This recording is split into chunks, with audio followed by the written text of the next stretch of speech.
Dice, podría hablar un poco de la muerte de los dos testigos y que el mundo celebrará la muerte de ellos. Segunda pregunta dice, me gustaría que me hables un poco sobre Zorobabel y que recuerdes mencionar en el programa cómo toma ese papel el Mesías que ha de venir. Uno de los dos testigos de la primera pregunta es este Mesías del que habla la segunda pregunta, representado por Zorobabel. Los testigos se mencionan en el capítulo 11 de Apocalipsis. Dice, entonces me fue dada una caña semejante a una vara de medir y se me dijo, levántate y mide el templo de Yahweh y el altar y a los que adoran en él, pero el patio que está fuera del templo déjalo aparte y no lo midas porque ha sido entregado a los gentiles. Ellos hollarán la ciudad apartada 42 meses, 3 años y medio. Y ordenaré a mis dos testigos que profeticen por 1260 días, vestidos con ropas ásperas. 1260 días son también 3 años y medio, años según las profecías del libro de Daniel, o años del calendario hebreo, que son de aproximadamente 360 días,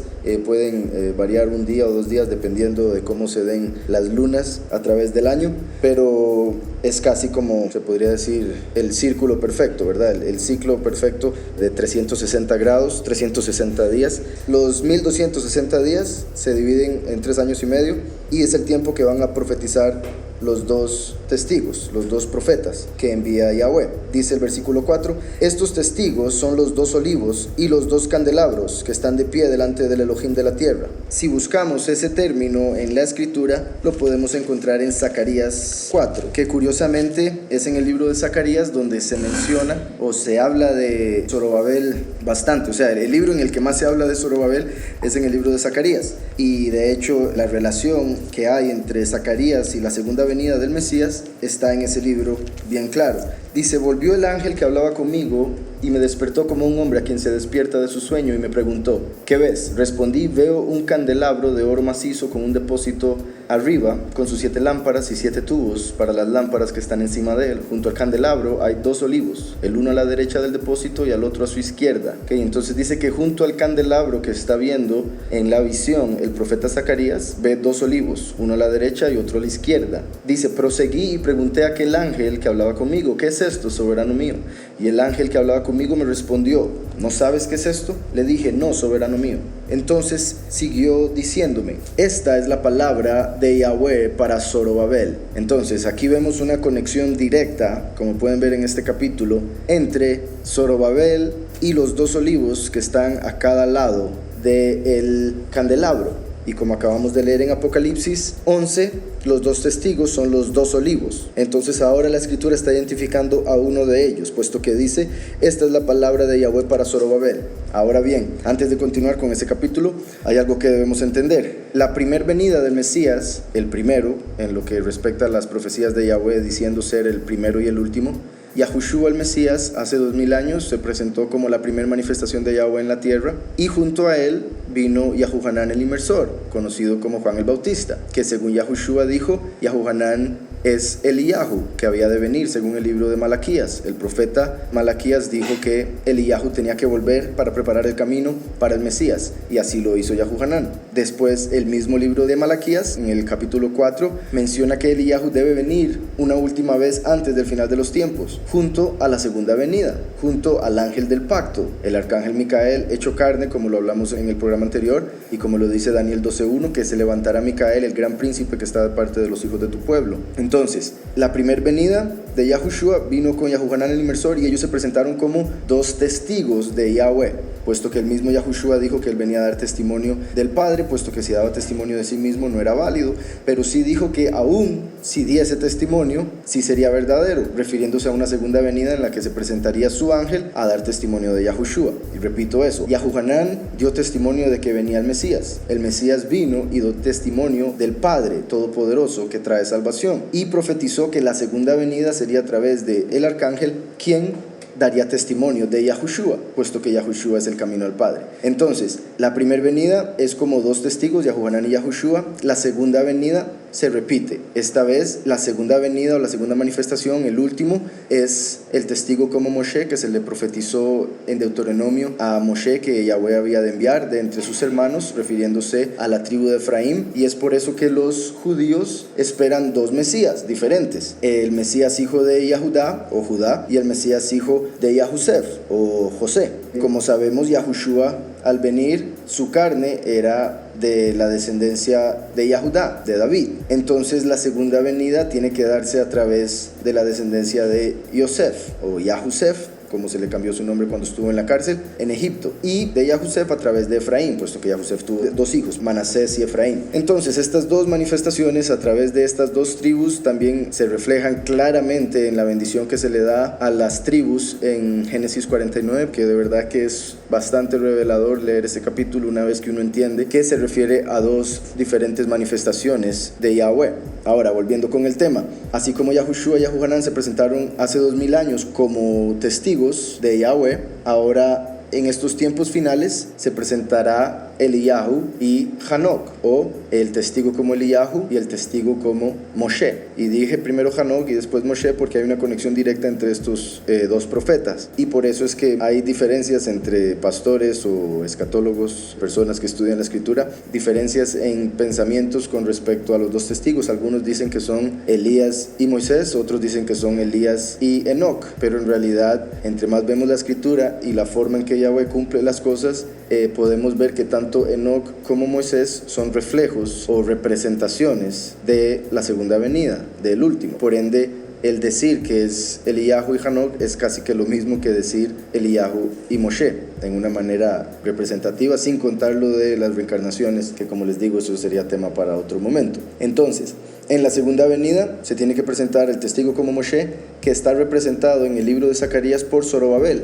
Y como les decía, en el capítulo 4 de Zacarías se habla de dos olivos que están a cada lado del candelabro, igual que se menciona en el capítulo 11 de Apocalipsis. Y todo lo que acabo de mencionar se debe a que este capítulo se puede interpretar de dos maneras, puesto que la unción que se hacía con aceite a los reyes o sacerdotes se hacía con aceite del olivo y con otras mezclas que se le echaban claramente. De hecho, es un aceite que ya no está permitido hacer, puesto que se dice es demasiado apartado. Entonces, el ingrediente principal era el aceite del olivo. Y por eso, por ejemplo, al Mesías se le llama así, el ungido, porque tenía que ser ungido con ese aceite. Ahora, hablando de Yahushua el Mesías, estamos hablando de una unción espiritual. La unción de los 144,000 es una unción espiritual. Entonces, el aceite en la escritura representa el ser cubierto con el espíritu. El ser cubierto con el aceite en la escritura nos refleja el ser hoy en día cubiertos con el espíritu. Con todo eso que he dicho, este capítulo 4 se puede representar tanto como los dos olivos que están a la par del candelabro, siendo el primero y el último, y ahora refiriéndose a Zorobabel, que es el último, y también se puede interpretar este mismo capítulo como Yahushua y Yahuhanán el inmersor, y también como la segunda venida, el testigo como Moshe y el testigo como Eliyahu. El punto es que esos dos mismos olivos se refieren tanto a las dos venidas del Mesías, las dos manifestaciones de Yahweh, primero y último, como también se refiere a los dos testigos que vinieron hace 2000 años y a los dos testigos que están viniendo en este tiempo. Entonces, continúo con el capítulo, dice: esta es palabra de Yahweh para Zorobabel, y dice: no con ejército ni con fuerza, sino con mi espíritu, ha dicho Yahweh de los ejércitos. ¿Quién eres tú, gran monte? Delante de Zorobabel serás reducido a llanura. Él sacará la primera piedra entre aclamaciones de qué bella es, qué bella es. Aquí este par de versículos son claves. Dice: no con ejército ni con fuerza, sino con mi espíritu. Yahushua claramente le dijo a las iglesias en Apocalipsis que él vendría a pelear contra las iglesias con la espada de su boca. Al decir espada de su boca se refiere al espíritu, no a una espada literal. Entonces lo que vemos aquí, no con ejército ni con fuerza, es lo mismo que pelear con la espada de la boca. Yahweh prometió que a través del último él destruiría el imperio, el reino de este mundo, el imperio de Satanás, pero no lo haría con guerra como pelean en este mundo, sino que lo va a hacer a través del espíritu, de una manera que nadie se lo espera. Algo clave de Zorobabel es que Zorobabel quiere decir sembrado en Babel o nacido en confusión, puesto que Babel quiere decir confusión. Zoro viene de Será, que es semilla. Entonces, la semilla fue puesta en Babilonia para que naciera el rey de Yahudá, puesto que Zorobabel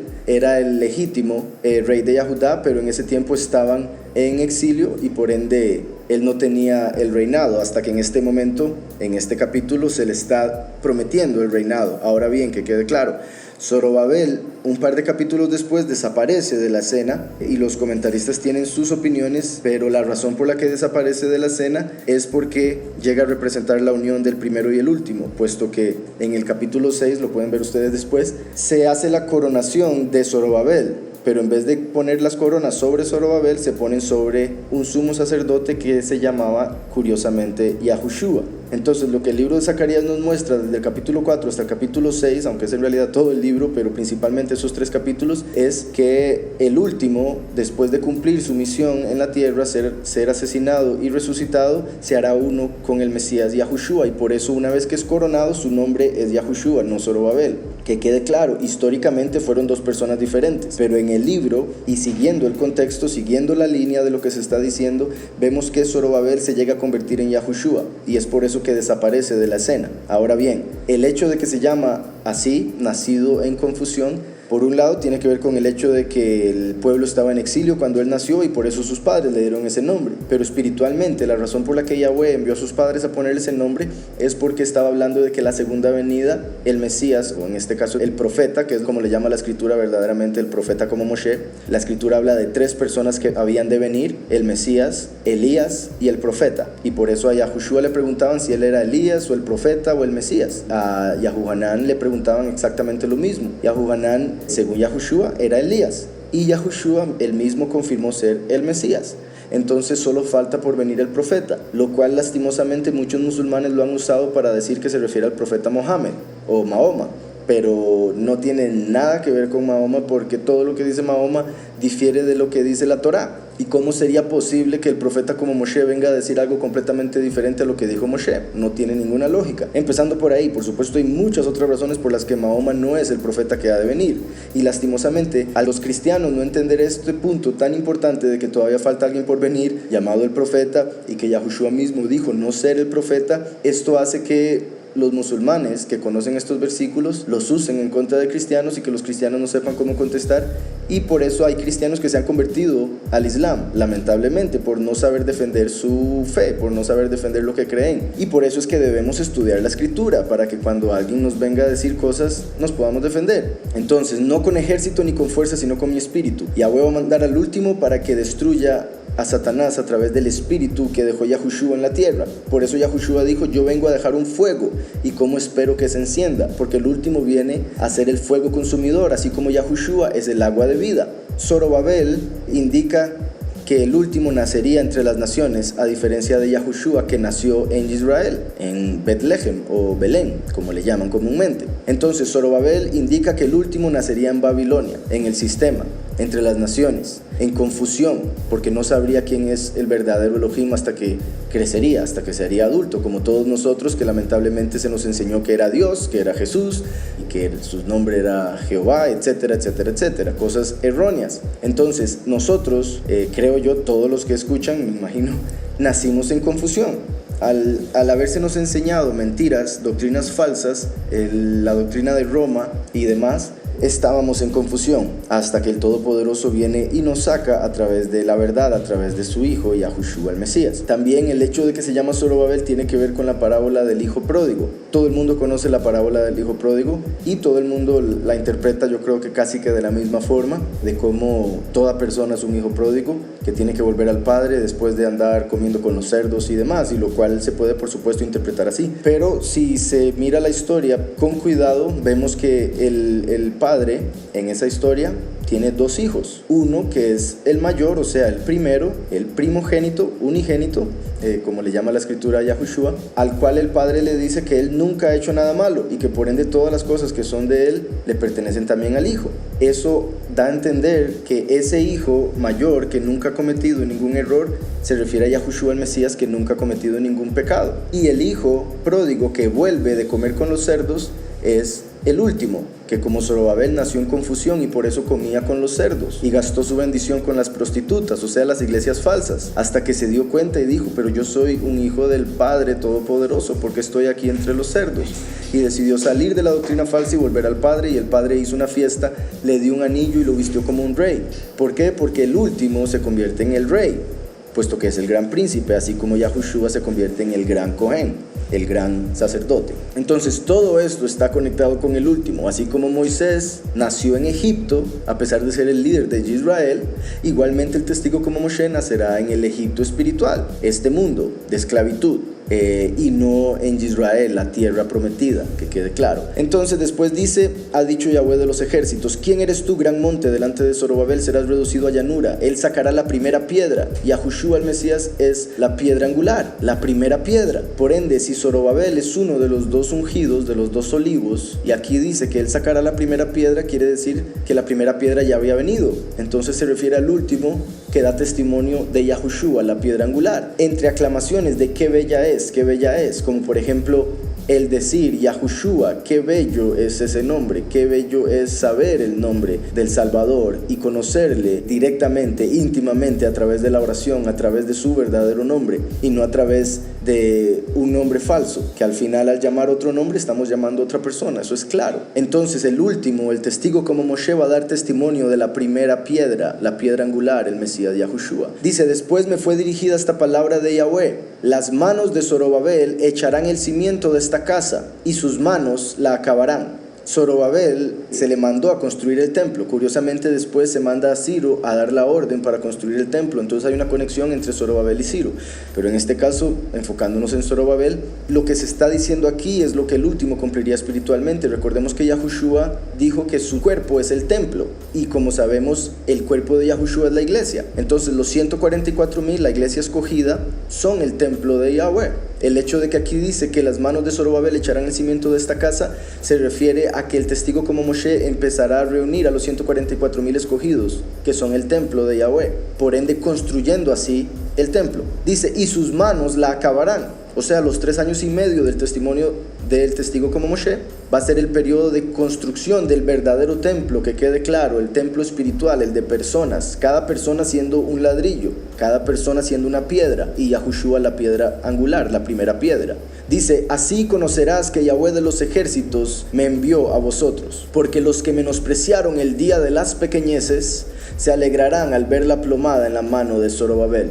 Estos 7 son los ojos de Yahweh que recorren toda la tierra. Dice: hablé una vez más y le pregunté qué significan estos 2 olivos que están a la derecha y a la izquierda del candelabro.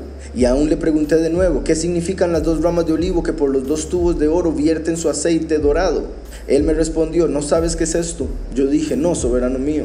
Y él me respondió: estos son los 2 ungidos que están delante del soberano de toda la tierra. Los 2 ungidos que están delante del soberano de toda la tierra. Por eso les digo, este mismo capítulo hace alusión a la primera y la segunda venida, el Mesías hijo de Yahudá y el Mesías hijo de Yahusef, así como también hace alusión a Yahushua, Yahuhanán hace 2000 años, y al testigo como Eliyahu y el testigo como Moshe hoy en día, en estos tiempos finales.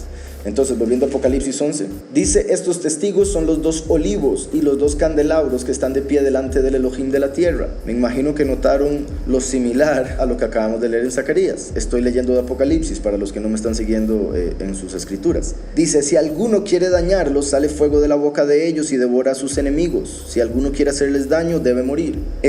Muchas personas erróneamente han interpretado esto literalmente y piensan que los 2 testigos van a sacar fuego de sus bocas como si fueran dragones, lo cual no es así. Igual que Yahushua en una ocasión dijo que peleará contra las iglesias con la espada de su boca, pero ninguna espada saldrá literalmente de la boca, sino la palabra de Yahweh, que es la espada del Espíritu. En este caso, el hecho de que los 2 testigos hablan y sale fuego de sus bocas se refiere a que su prédica va a ser de juicio, no de misericordia en sí, no una prédica como en el caso de Yahuhanán el inmersor, que vino diciendo arrepiéntanse, porque venía Yahushua a dar la salvación, la misericordia. En este caso los 2 testigos vienen a anunciar las plagas. De hecho, mientras los 2 testigos dan testimonio por 3 años y medio, suceden 10 plagas, exactamente igual que cuando Moshe y Aarón se presentaron en Egipto. Ellos no se presentaron para predicar misericordia, ellos se presentaron para predicar juicio en contra de Egipto, por supuesto redención a los escogidos, a Israel, igual que los 2 testigos van a hablar a los escogidos, pero al ser los escogidos simplemente 144,000 eso va a hacer que el mundo entero la agarre en contra de ellos, porque se van a sentir fuera, sin entender que cualquier persona puede ser parte con solo aceptar la verdad, a Yahushua el Mesías, y cumplir los mandamientos. Entonces, a pesar de que la puerta está abierta para todos, muy pocos son los que van a querer pasar verdaderamente y van a hacer lo que tienen que hacer para hacerlo. Entonces, si alguno quiere dañarlo, sale fuego de la boca de ellos. Si alguien hace algo en contra, si alguien dice algo en contra, debate algo, el espíritu que está en los dos testigos va a destruir cualquier argumento, como dice la escritura que el espíritu hace. El espíritu que está en ellos es el fuego consumidor, por eso lo que sale de sus bocas, así como cuando uno abre la boca, sale espíritu, sale aliento, en este caso se representa por el fuego.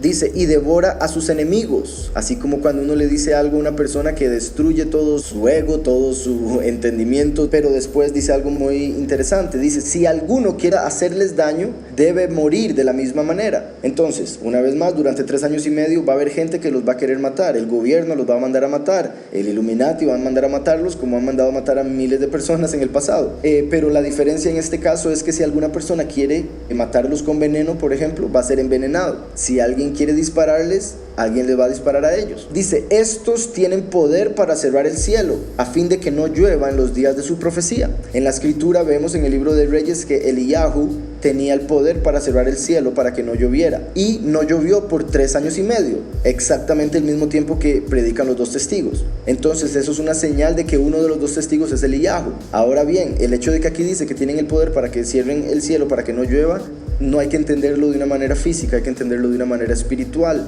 Espiritualmente la lluvia representa enseñanza, representa bendición. Entonces el hecho de que detengan la lluvia estaría diciendo que detienen la bendición. Pueden detener la bendición, pueden detener la prosperidad, pueden detener la enseñanza, puesto que en este momento, como el mismo Yahushua dijo, será que cuando el Hijo del Hombre se presente en el mundo encontrará fe, puesto que en este tiempo lamentablemente la apostasía ha tomado control de todas las iglesias, como lo dijo la escritura, como lo dijo el Espíritu, y eso hace que cuando se presenten los 2 testigos los vayan a ver como locos, los vayan a ver como falsos profetas principalmente. De hecho, nada raro que llamen a alguno de ellos anticristo, puesto que, por ejemplo, el hecho de que yo aquí me presente para decir que Jesús no es el Mesías, sino que el Mesías es Yahushua, y ese es su nombre, y por ejemplo, el hecho de que yo les diga que según la escritura, Zeus es Satanás, y como sabemos, Dios viene de Zeus, la palabra Dios viene de Zeus, entonces Dios es Satanás, eso va a hacer que muchas personas que no quieran investigar,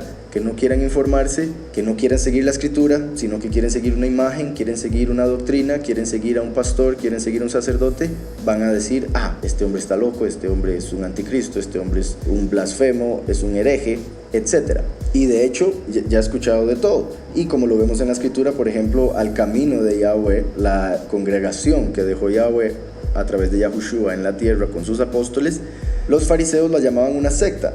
Entonces no hay nada de qué sorprenderse cuando esto empiece a suceder con los 2 testigos. El hecho de que dice que van a cerrar el cielo para que no caiga enseñanza, como les digo, es el hecho de que nadie va a entender la verdadera doctrina, sino solo los que escuchan a los 2 testigos, básicamente. Dice, estos tienen poder para cerrar el cielo a fin de que no lluevan los días de su profecía, y tienen poder sobre las aguas para convertirlas en sangre. Como sabemos en el Éxodo, una de las plagas fue que el agua se convirtió en sangre. Entonces aquí vemos que los 2 testigos están reflejados en Aarón y Moshe, y por eso, vuelvo y repito, nos damos cuenta que los 2 testigos son Eliyahu y Moshe. Entonces dice, para convertirlas en sangre y para herir la tierra con toda plaga cuantas veces quieran. Cuando hayan acabado su testimonio, la bestia que sube del abismo, que es Abadón, el destructor, Azazel, hará guerra contra ellos, los vencerá y los matará. No hay que imaginarse, ¿verdad?, una guerra estilo Hollywood, sino que básicamente el espíritu de Azazel va a entrar en una persona poseída por él,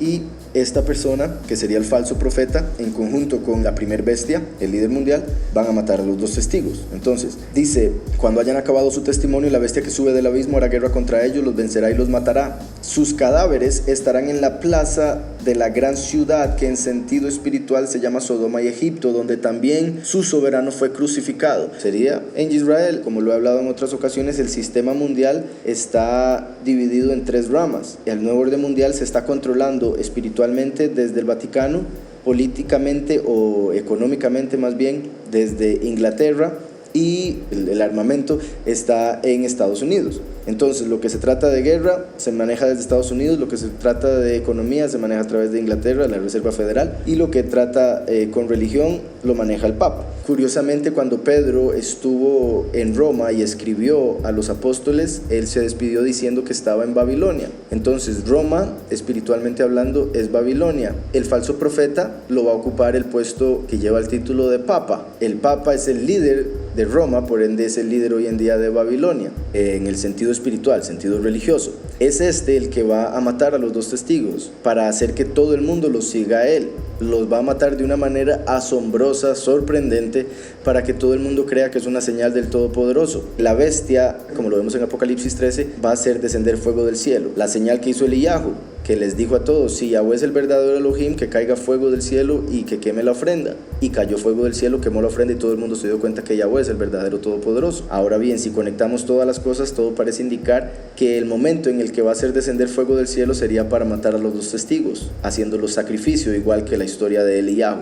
Esta vez para que todos crean en él y sigan al falso Mesías. Entonces, lastimosamente, la gente va a caer en esa farsa. Esto va a hacer que todo el mundo diga: si cayó fuego del cielo para matar a los dos testigos, quiere decir que el Todopoderoso estaba en contra de ellos. Igual que mucha gente, cuando vieron a Yahushua en un madero sacrificado, dijeron: el Todopoderoso lo odiaba, lo maldijo, puesto que está en un madero, puesto que está escrito: maldito el que cuelgue de un madero, sin entender que Yahushua se hizo maldición para darnos la bendición, se hizo pobre para darnos la riqueza. Dice: sus cadáveres estarán en la plaza de la gran ciudad, que en sentido espiritual se llama Sodoma y Egipto. La escritura menciona que Yahudá, por la forma en que actuaban, se parecían a Sodoma. En otra ocasión, por ejemplo, cuando la escritura dice que la venida del Hijo del Hombre sería como los días de Lot, cuando se quemó Sodoma y Gomorra, igual que se habla del segundo éxodo, y quedarían 3 días y medio sus cadáveres ahí, puesto que la gente no va a permitir que los entierren. Por ejemplo, cuando supuestamente mataron a Bin Laden, que no presentaron el cuerpo, y mucha gente decía: ¿pero dónde está el cuerpo? Y dijeron: es que lo echaron en el agua antes de que nadie lo pudiera ver, lo cual es completamente ilógico.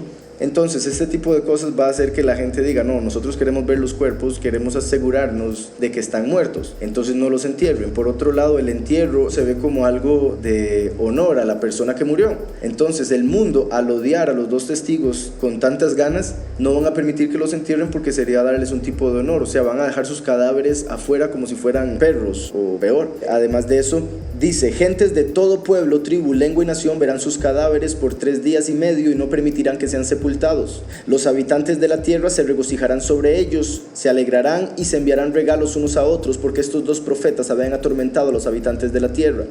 Los habitantes los van a odiar tanto que van a celebrar su muerte, y todos los van a ver en el mundo, como está escrito: todo ojo lo verá. Todos en el mundo van a verlo, como hoy ya se sabe, se puede ver por Facebook, por Twitter, CNN, etcétera. Por todo lado los van a presentar. Tras de eso, a las noticias les gusta repetir la misma noticia una y otra vez. Esta es una noticia que la van a estar repitiendo constantemente para asegurarse de que todo el mundo los vea muertos. También se van a dar regalos unos a otros. Por un lado, esto indica que la felicidad, el gozo va a ser tanto como, por ejemplo, cuando se murió hace poquito Fidel Castro. Yo no sé si vieron a los cubanos en Miami que salieron a las calles a celebrar a medianoche.